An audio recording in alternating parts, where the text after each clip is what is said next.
John Harris stared out his living room window, his weathered hands wrapped around a lukewarm cup of coffee. The quiet suburban street stretched before him, unchanging and predictable. At 50, he'd settled into a routine that felt more like a rut with each passing day. The clock on the mantel ticked away, its steady rhythm a reminder of time slipping by. John sighed, setting down his mug and grabbing his worn gardening gloves. At least the roses needed tending. Outside, the summer sun beat down on his balding head as John knelt in the dirt. He'd just begun pruning when a moving truck rumbled down the street, stopping at the house next door. Curious, John peered over the fence. "New neighbors," he muttered to himself. It had been years since anyone new had moved to Maple Drive. As John watched, movers began unloading odd-looking furniture and strange, pulsating orbs. His brow furrowed in confusion. Just then, a figure emerged from the truck that made John's jaw drop. She was tall, easily over 6 feet, with limbs that seemed too long and graceful to be human. But it was her skin that truly stunned him.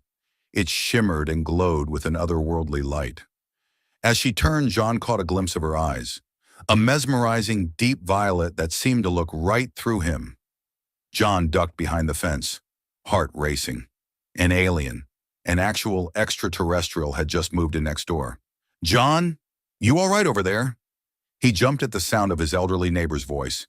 Mrs. Peterson peered at him from her porch, concern etched on her face. "Fine, just fine," John called back weakly. "Did you see—" Mrs. Peterson nodded, her eyes wide. "I've never seen anything like it.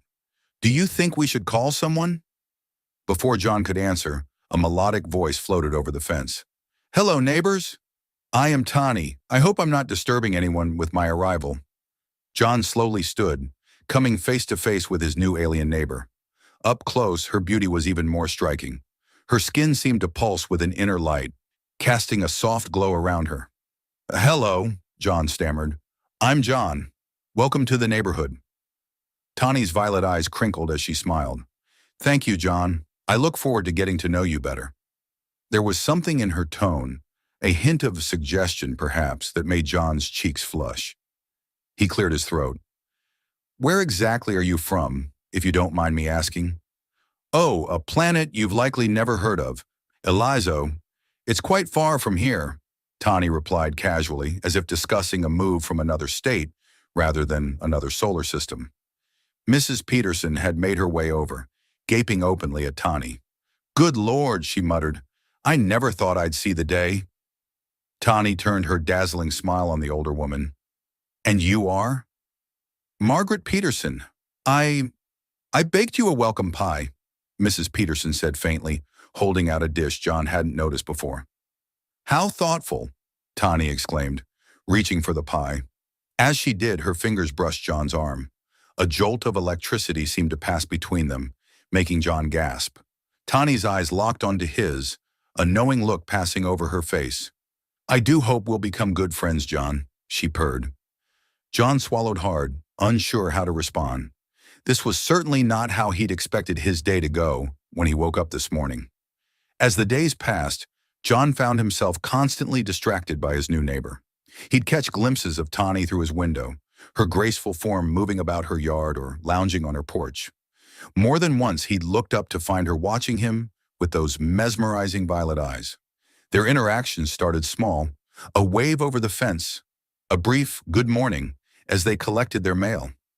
But soon Tani began seeking John out more frequently. One afternoon, as John watered his garden, Tani appeared at the fence. "Your flowers are lovely," she said, her voice like music.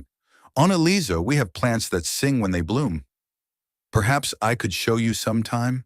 John nearly dropped the hose. "That sounds incredible," he managed. "I'd like that."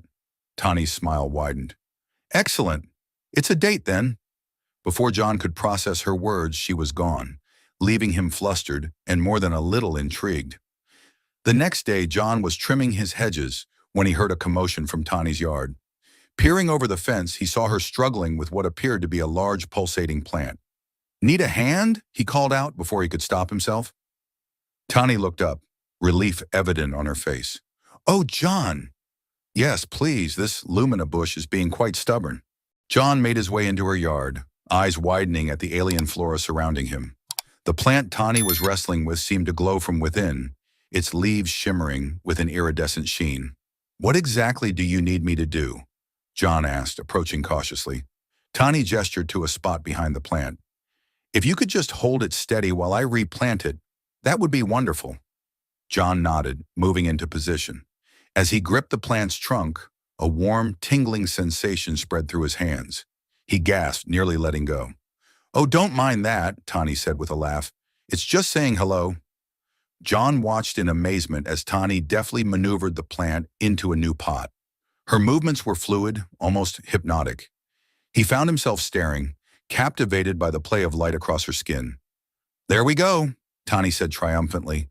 She turned to John, her violet eyes sparkling. "Thank you for your help. I don't know what I'd do without such a kind neighbor." She stepped closer, and John caught a whiff of an intoxicating, otherworldly scent. His head swam. "It was my pleasure," he said, his voice huskier than he'd intended. Tani's gaze lingered on him, a hint of something primal flickering in their depths. "Perhaps you'd like to stay for a drink. I have a beverage from my homeworld I think you'd enjoy." John knew he should decline. This whole situation was bizarre, potentially dangerous even. But something about Tani drew him in, made him want to know more. "I'd love to," he heard himself say. Tani's smile was radiant. "Wonderful. Come, let me show you inside." As John followed her into the house, he couldn't shake the feeling that he was stepping into something far beyond his understanding. The interior was a blend of earth furnishings and alien technology. Orbs of light hovered near the ceiling, casting a soft glow throughout the space. "Make yourself comfortable," Tani said, gesturing to a peculiar-looking couch. It seemed to shift and mold itself to John's body as he sat. Tani busied herself at what John assumed was the kitchen area, though it bore little resemblance to any kitchen he'd ever seen. Strange, colorful liquids bubbled in transparent containers. "So, Tani," John began, trying to sound casual, "what brings you to Earth? Specifically to our little suburb?" Tani turned, a knowing smile on her face. "Curiosity, mainly. Your planet has fascinated me for some time. And as for this neighborhood," her eyes locked onto John's. "Let's just say I had a feeling I'd find something interesting here." John's mouth went dry. Before he could formulate a response, Tani returned with 2 glasses filled with a shimmering, opalescent liquid. "Here we are," she said, handing him a glass. "A special brew from Eliso. I think you'll find it quite stimulating." John took a cautious sip. The liquid seemed to dance on his tongue, leaving a tingling sensation in its wake. Heat spread through his body, and suddenly the room felt much warmer. "This is remarkable," he said, his voice slightly strained. Tani beamed. "I'm so glad you like it. You know, John, I've been meaning to ask you something." She leaned in close, her scent enveloping him. John felt dizzy, whether from the drink or Tani's proximity, he couldn't tell. "Yes," he managed to croak out. "I was wondering if you might show me around town sometime. Everything here is so new and exciting. I'd love to experience it with someone who knows the area." The request seemed innocent enough, but there was an undercurrent to Tani's words that John couldn't quite place. He found himself nodding before he'd fully processed the question. "Great," Tani exclaimed, clapping her hands together. The motion caused ripples of light to dance across her skin. "It's a date, then?" There was that word again. Date. John's head spun. Was he reading too much into this? Surely an alien wouldn't be interested in him that way. And even if she was, wasn't that crossing some sort of interplanetary line? As if sensing his internal struggle, Tani placed a hand on his arm. Another jolt of electricity passed between them, stronger this time. "John," she said softly, "I hope I'm not being too forward. It's just, there's something about you. I felt it the moment I saw you." John stared into her violet eyes, feeling as though he could fall into them. I felt it too," he admitted. "But Tani, this is all so strange," she finished for him. "New? Exciting?" He nodded, unable to find the words. Tani's smile turned mischievous. Those are the best kinds of experiences, don't you think? The ones that shake us out of our routines, make us feel alive again. Her words hit John like a physical force. How long had it been since he'd felt truly alive? Since he'd taken a risk, embraced the unknown? Before he could respond, a loud crash from outside made them both jump. John rushed to the window, Tani close behind. In the yard, Tani's plants seemed to have come alive. They writhed and pulsed, growing at an alarming rate. One had already broken through the fence separating their properties. "Oh my," Tani breathed. "It seems the atmospheric conditions here are having quite an effect on my garden." John gaped at the scene before him. "Is this normal?" Tani bit her lip, a gesture that was oddly human. "Not exactly. You see, John, there's something I should probably tell you." But before she could continue, a scream pierced the air. Mrs. Peterson stood at the edge of her yard, staring in horror at the alien flora invading her prized petunias. "What in God's name is happening?" she shrieked. John looked from Mrs. Peterson to Tani, then back to the chaos in the yard. His quiet, predictable life had been turned upside down in a matter of days. And somehow he realized he didn't mind one bit. Tani's hand found his, her touch sending sparks through his body. "Perhaps we should go calm the neighbors," she suggested. "And then, John, we have much to discuss." As they stepped out into the yard facing the growing pandemonium, John felt more alive than he had in years. Whatever was happening, whatever Tani was about to reveal, he was ready for it. His days of mundane routine were over. A new chapter was beginning, one filled with mystery, excitement, and the captivating alien woman by his side. The suburban street that had seemed so unchanging that morning now buzzed with an energy John had never experienced. As John and Tani approached Mrs. Peterson, the elderly woman's shrieks reached a fever pitch. The alien flora had now completely engulfed her prized petunias, their luminescent tendrils pulsing with an otherworldly energy. "Mrs. Peterson, please calm down," John said, trying to keep his voice steady. "We'll figure this out." Tani stepped forward, her skin glowing brighter than ever. "I apologize for the disturbance, Mrs. Peterson. My plants are simply adjusting to their new environment." Mrs. Peterson's eyes widened as she took in Tani's ethereal appearance. You're not from around here, are you?" John couldn't help but chuckle at the understatement. "That's putting it mildly, Margaret." Tani smiled, her violet eyes twinkling. "I'm from a planet called Eliso. Quite far from here, I'm afraid. And it seems my garden is having some unexpected effects on your lovely neighborhood." As if on cue, a nearby streetlight flickered and then exploded in a shower of sparks. John instinctively pulled Tani closer, his arm wrapping around her waist. The contact sent a jolt of electricity through his body, and he felt Tani shiver against him. "This is unacceptable," Mrs. Peterson exclaimed. "I'm calling the authorities." "Wait," John said, surprising himself with the urgency in his voice. He turned to Tani. "Can you control this? Make it stop?" Tani bit her lip, a gesture that was becoming frustratingly endearing to John. I'm not sure. This has never happened before, but I can try." She closed her eyes, her face a mask of concentration. The air around them seemed to vibrate, and John felt a strange tingling sensation all over his skin. Slowly, almost imperceptibly at first, the writhing plants began to retreat. Mrs. Peterson gasped. "It's working!" As the alien flora receded, John noticed something odd. The earth where Tani's plants had been was now teeming with life. Flowers of every color imaginable were sprouting at an accelerated rate, filling the air with an intoxicating fragrance. "Remarkable," John murmured, unable to take his eyes off the transformation.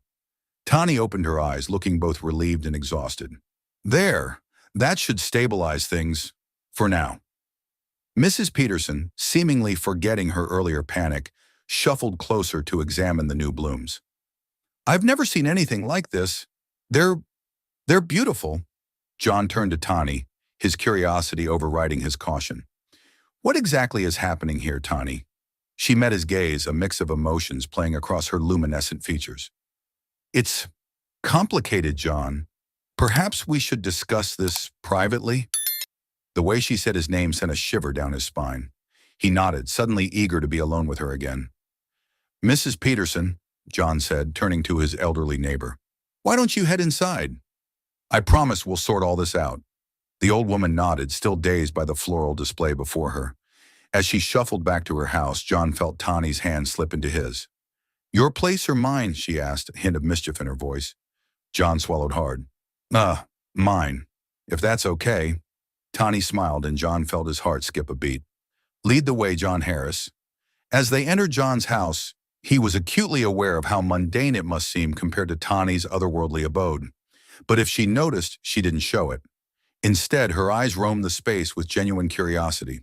"So," John said, trying to keep his voice casual as he led her to the living room, "want to tell me what's really going on?"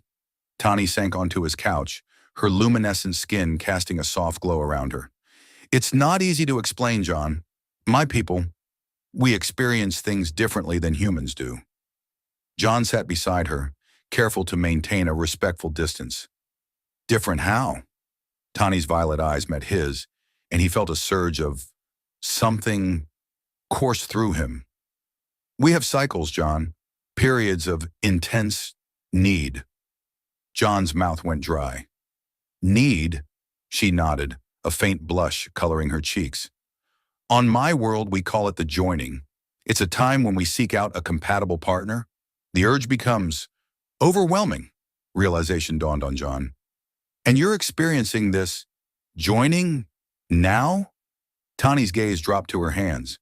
"Yes, it's why I came to Earth, actually. I thought a change of scenery might help me control it." John's mind reeled. "But the plants, the lights, what does that have to do with your, cycle?" Tani laughed softly. "Everything on Aliso is connected, John. Our emotions, our physical states, they affect the world around us. Here on Earth, it seems that connection is even stronger." As if to emphasize her point, the lamp beside them flickered and then grew brighter, casting Tani in an almost angelic light.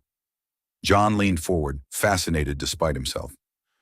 "So, every time you feel something, it affects your surroundings?" Tani nodded, her eyes meeting his once more. "Yes. And lately, John, I've been feeling quite a lot."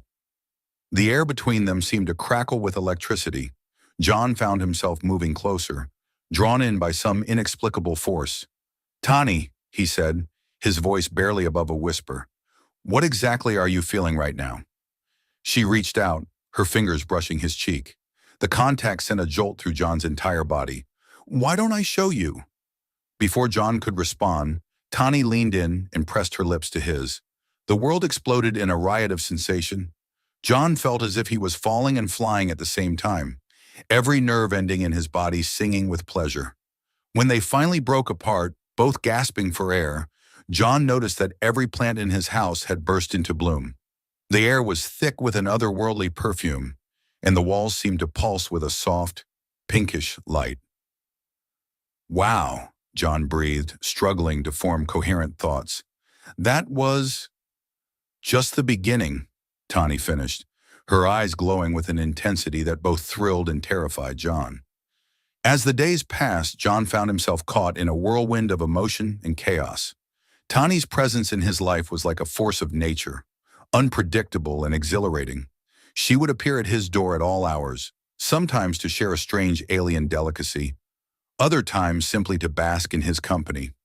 One evening, as they sat in John's backyard watching the stars, Tani suddenly sat up straight, her skin pulsing with an intense glow. "John," she said, her voice trembling with excitement, "I want to teach you something, a word from my language." John raised an eyebrow, intrigued. "Okay, I'm game. What's the word?" Tani leaned in close, her breath warm against his ear. "Janar," she whispered.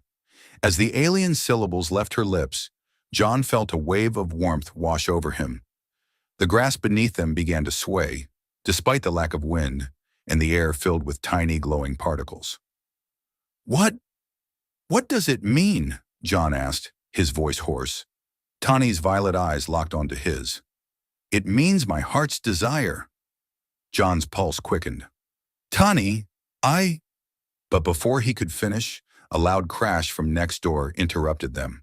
They rushed to the fence to find Mrs. Peterson's cat, Mr. Whiskers, glowing a bright neon blue and floating 3 feet off the ground. "Oh dear," Tani murmured. "It seems my emotions are affecting more than just plant life now." As they worked to coax the terrified feline back to Earth, John couldn't help but wonder what other surprises Tani's presence would bring. And more importantly, was he ready for them? The following week brought more unexplained phenomena to their quiet suburb. Streetlights would flicker and dance whenever Tani walked by. The local weather patterns seemed to shift dramatically, bringing unseasonable warmth and spontaneous light shows in the night sky. John found himself torn between fascination and concern. On one hand, Tani's effect on him was undeniable. He felt more alive than he had in years, his senses heightened, his body thrumming with a new energy. But on the other hand, he couldn't shake the feeling that they were playing with forces beyond their understanding. One afternoon, as John was attempting to trim his now wildly overgrown hedges, he heard a commotion from Tani's yard. He peered over the fence to find her surrounded by what appeared to be floating orbs of water. "Tani," he called out, unable to keep the worry from his voice. "Everything okay over there?" She turned to him, her face a mix of excitement and embarrassment. "Oh, John, I was just practicing." "Practicing what, exactly?" Tani waved her hand, and the water orbs began to dance in intricate patterns. "On Elizo, we use our emotional energy to manipulate the elements. I thought I might try it here, but it seems Earth's physics are a bit different." As if to prove her point, one of the orbs suddenly exploded, drenching them both. John couldn't help but laugh at the shocked expression on Tani's face. "Maybe we should stick to Earth physics for now," he suggested, wiping water from his eyes. Tani's laughter joined his, the sound like music to his ears. But as their mirth subsided, John noticed a change in her expression. Her violet eyes seemed to darken, and the air around them grew heavy, with an unseen energy. "John," she said, her voice low and intense, "there's something I need to tell you, about the joining." He felt his heart rate quicken. "What about it?" Tani took a deep breath, her skin pulsing with light. "It's progressing faster than I anticipated, and I'm afraid I don't have much time left to choose a partner." John's mind reeled. "Choose a partner? You mean—" She nodded, her gaze never leaving his. "Yes, John. And I want it to be you." The world seemed to tilt on its axis. John grabbed the fence for support, his knuckles turning white. "Tani, I don't know what to say. This is all happening so fast." Tani's face fell, and John felt a pang of guilt. "I understand," she said softly. "It's a lot to ask. I've never felt this way about anyone before, John. Human or otherwise." As she spoke, the plants around them began to grow at an alarming rate, vines and flowers sprouting from nowhere and reaching towards the sky. The air crackled with energy, and John felt as if he was standing in the eye of a storm.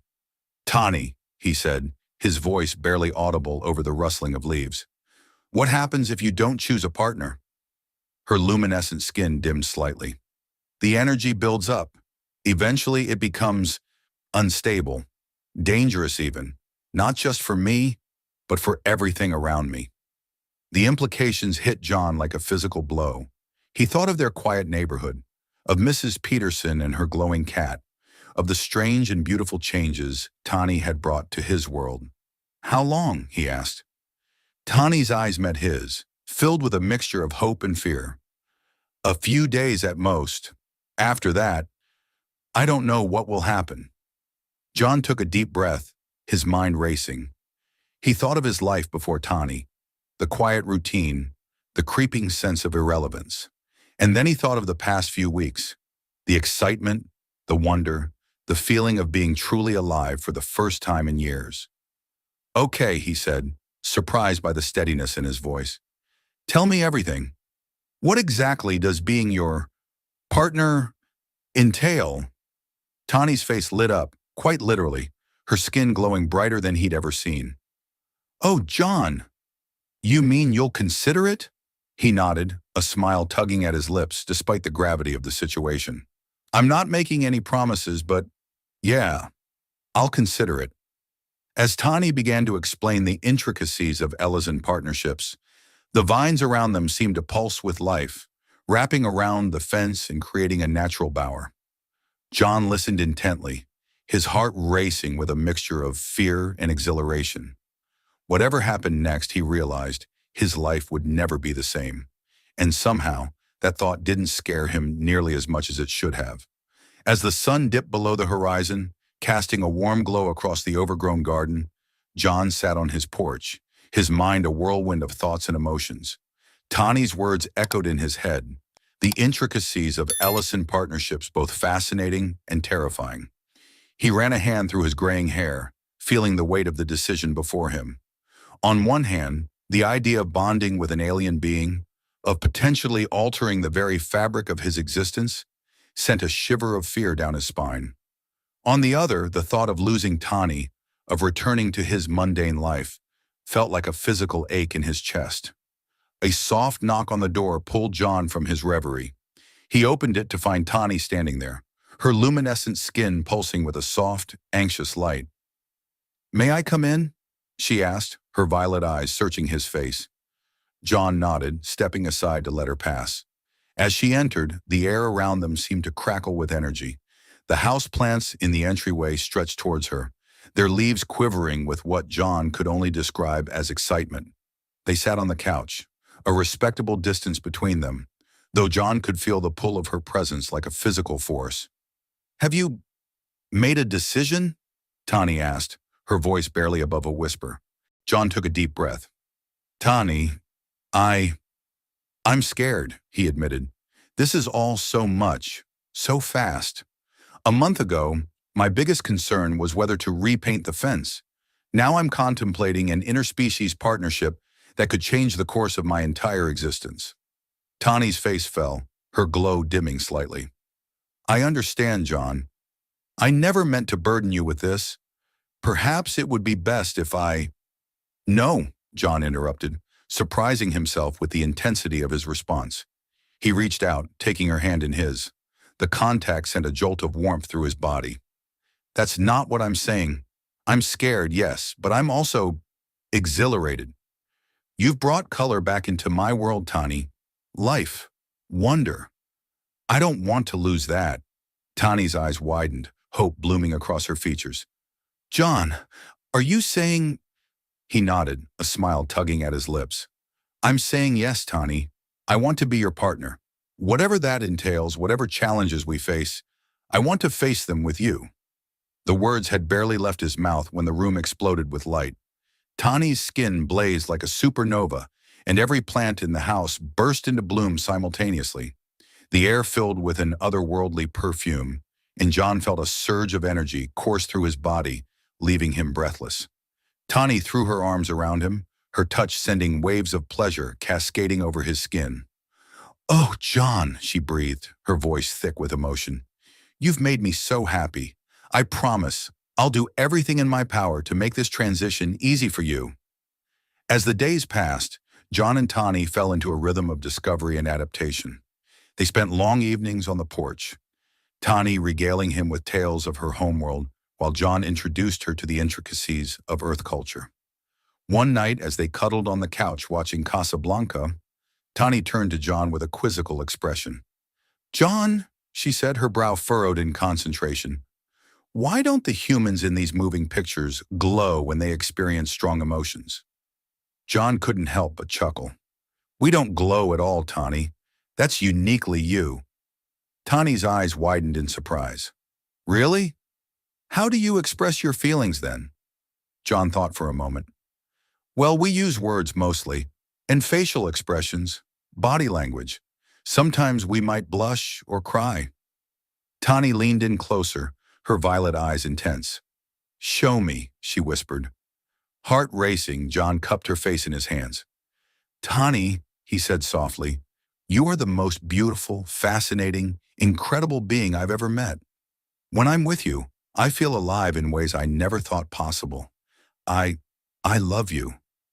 As he spoke, he watched Tani's expression change, her luminescent skin pulsing with a soft, rosy glow. Tears welled up in her eyes, catching the light and sparkling like tiny stars. "Oh, John," she breathed, "I love you too." Their lips met in a kiss that sent shockwaves through the house. The lights flickered, the plants swayed as if caught in a breeze, and John felt as if he was floating, untethered from the earth. As their relationship deepened, so did the changes in John's life. He found himself able to sense Tani's emotions, even when they were apart. Colors seemed brighter, sounds more vivid. He even swore he could hear the plants in his garden whispering to each other on quiet nights. But with these wondrous changes came challenges. The neighborhood was abuzz with rumors about the strange occurrences centered around John's house. Mrs. Peterson had taken to wearing a tinfoil hat, claiming it protected her from alien mind control. One afternoon, as John was tending to his now wildly diverse garden, he heard a commotion from the street. A group of protesters had gathered, holding signs with slogans like, "Humans only," and "Protect Earth from alien invasion." John felt a surge of anger, tempered by fear for Tani's safety. He was about to confront the group when he felt a gentle hand on his shoulder. "Let me handle this," Tani said, her voice calm but firm. She stepped forward, her skin glowing with a soft, soothing light.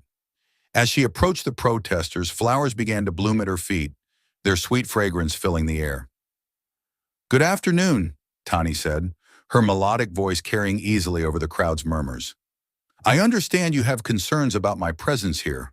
I'd like to address them, if I may." The protesters fell silent, seemingly mesmerized by Tani's otherworldly beauty. She spoke to them of peace, of cultural exchange, of the benefits her people's knowledge could bring to Earth. As she talked, the tension in the air dissipated, replaced by a sense of wonder and curiosity.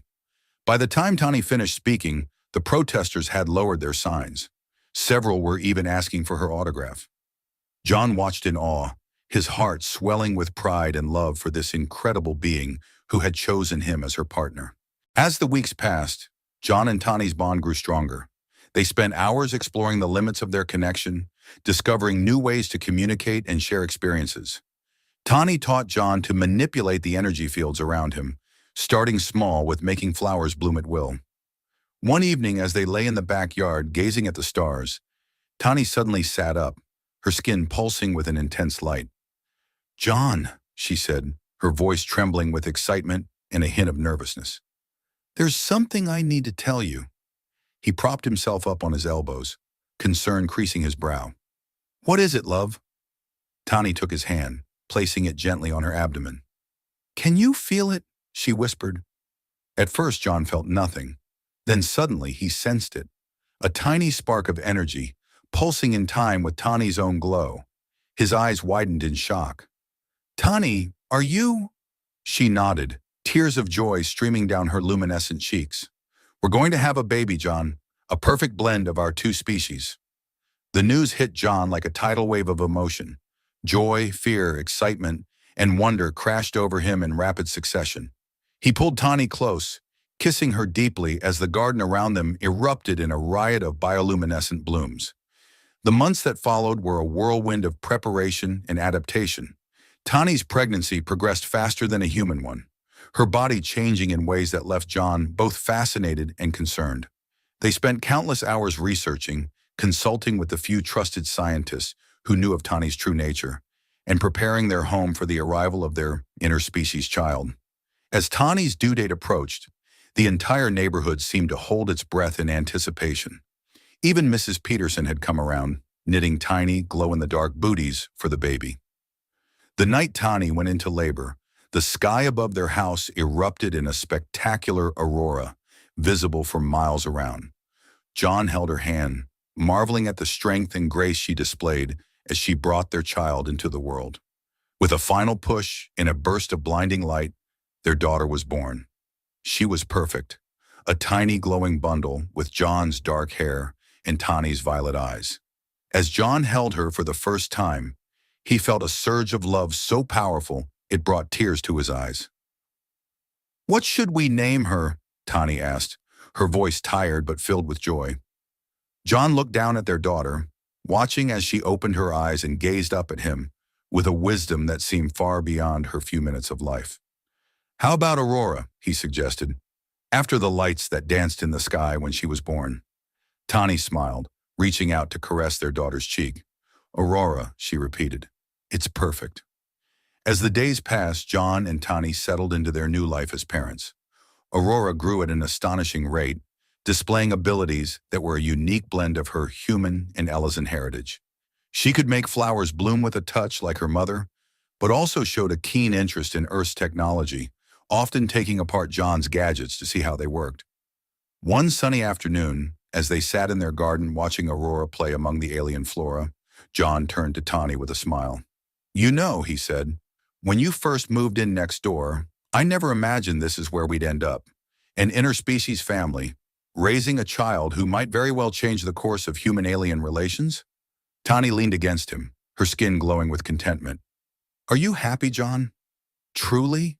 He looked around at the garden, a perfect blend of earth and aliso plants. He thought of the love he shared with Tani, the wonder of watching their daughter grow. He remembered the man he had been before, lonely, resigned to a life of quiet routine, and marveled at the transformation. Happier than I ever thought possible, he replied, pulling her close for a kiss. As their lips met, Aurora giggled, clapping her tiny hands. A shower of luminescent petals rained down around them, and in that moment, John knew that this beautiful, chaotic, otherworldly life was exactly where he was meant to be. The story ends with John and Tani sitting in their transformed garden, Aurora playing at their feet. They discuss the future, the challenges they'll face as their daughter grows, the potential for her to become a bridge between their two worlds. John holds Tani's hand, marveling at how his life has changed. You know, he says, a smile playing on his lips, when I wished for some excitement in my life, I never expected it to come in the form of an alien wife and a half-Ellison daughter. Tani laughs, the sound like music. Life has a way of surprising us, doesn't it? As the sun sets, casting a warm glow over their little family, John realizes that his journey is far from over. In fact, it's only just beginning. With Tani by his side and Aurora representing the future, he knows that whatever challenges lie ahead, they'll face them together. And as the first stars begin to twinkle in the twilight sky, John feels a sense of peace and excitement wash over him. His life, once so predictable and mundane, has become an adventure beyond his wildest dreams, and he wouldn't have it any other way. Dear readers, the story of John and Tani is more than just a sci-fi romance. It's a reminder that life is full of surprises and opportunities, which can come at the most unexpected moments. Like John, many of us sometimes feel stuck in a routine, as if our best days are behind us. But this story shows that new beginnings, love, and adventures can arrive at any age and in the most unforeseen forms. It teaches us to be open to new experiences, even if they seem intimidating or strange at first. Tani entered John's life and turned his world upside down, but it was precisely these changes that brought him true happiness and gave his days meaning.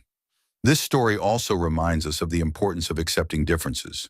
In a world where fear of the unknown so often leads to conflict, the union of John and Tani symbolizes the potential for harmony and understanding between vastly different cultures.